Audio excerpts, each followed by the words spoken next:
Hello. And welcome to another edition of Facebook Daily Newscast. Daily Newscast. That's right. Today is October 20th, 2009. It's Tuesday, folks. That's right. As always, sitting next to your patriot, Josh Harris, I am man of our town, Sekori Russell. And I am, for Sekori Russell, your patriot, Josh Harris. That's right, folks. Let's get right into it. Top story of the day. What do you got for us, Right Josh? here in Minnesota. Yes, right here in Minnesota, Governor Tim Pawlenty calls it a bonehead move to install flat-screen televisions in a facility for sex offenders. Oh, of course. Why wouldn't he? Because it was a bonehead move. They use your tax-paying dollars to help make these sex offenders more comfortable and give them HD television. What could possibly make them more comfortable than having little girls and, HD television to view those little girls on? Thank you, Governor Tim Pawlenty, for standing up for our tax-paying dollars and asking them to remove those televisions immediately. Thanks, T-Paul. And in other local Minnesota news. Other local news, the first pig ever diagnosed with swine flu was right here, folks. Really? That's right here in Minnesota. Wow. But not out in some farmland out on the country. Where? It was right here at the state fair. Wow. Yeah, at the Great Minnesota Get-Together. Yeah, he was actually diagnosed right here. Wow. Wait. Diagnosed? Yeah. So did they stick a thermometer up the pig's ass? And he had a high fever? It's possible. They could have. Or did he have a nasty sneeze? I think it was a bad cough.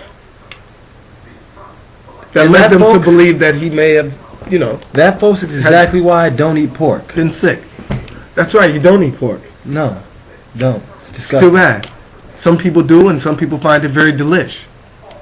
I wouldn't know about that. Yeah, that's right. You wouldn't know about that. And moving right along, in other news, down in Atlanta. That's right, down in Atlanta. A-Town Stomp. They're actually placing a ban at a university on high heels, dresses, saggy pants, mouth grills. Wait. High heels and dresses? Yeah. What type of university places a ban on high heels and dresses? Oh, well, that's funny that you should mention that, because I was just about to tell you.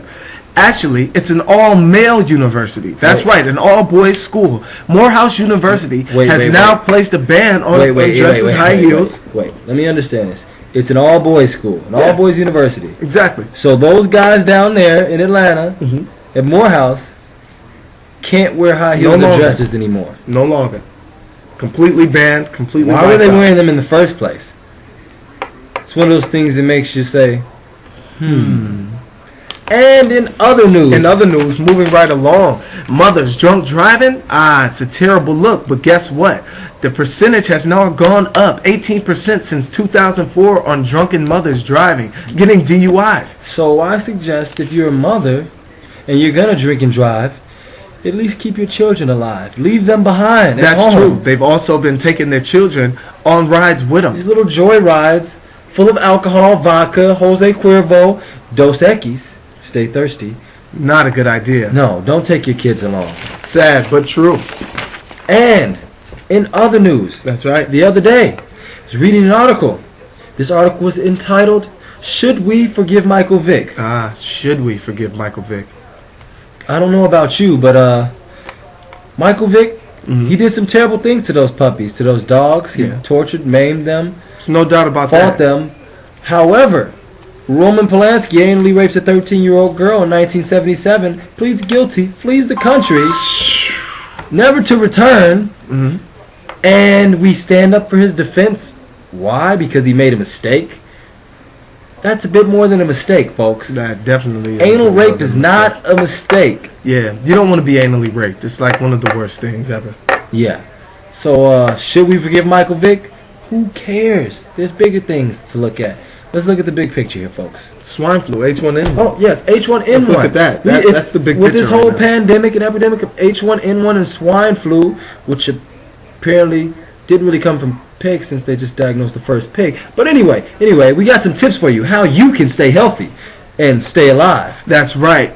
Tip number 1, wash your damn hands. Yes, it's a great idea. Don't go licking your fingers and shaking everyone's hand and grabbing doorknobs and stuff. Wash your hands, folks. It's always better to just pound it up. Yes. Pound it. No more handshakes for us, folks. That's right. Tip number 2. Tip number 2, you got to get your daily fruits and vegetables. Your daily fruits and vegetables, got to stay healthy. And no, this does not include the lettuce and tomato on your double cheeseburger at McDonald's. That is not considered your daily dose of vegetables. Sorry, folks. And tip number 3. When you cannot wash your hands, get some hand sanitizer. Yeah, simple as that. And that's all our tips. That's all there is. So, for Facebook Daily News, I'm Josh Harris. And as always, for Josh Harris, I'm Sekori Russell. Bang, bang.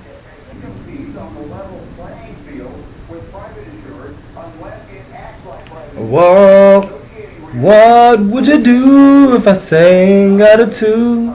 Would you stand up and walk out on me? I love me your ear and I'll sing you a song. And I try not to sing out of key. Oh, baby, how did you know the words to that song? That would be the question. I watched a lot of Wonder Years. Really? Yeah, that song used to be on there actually. It was a pretty good song, pretty decent song.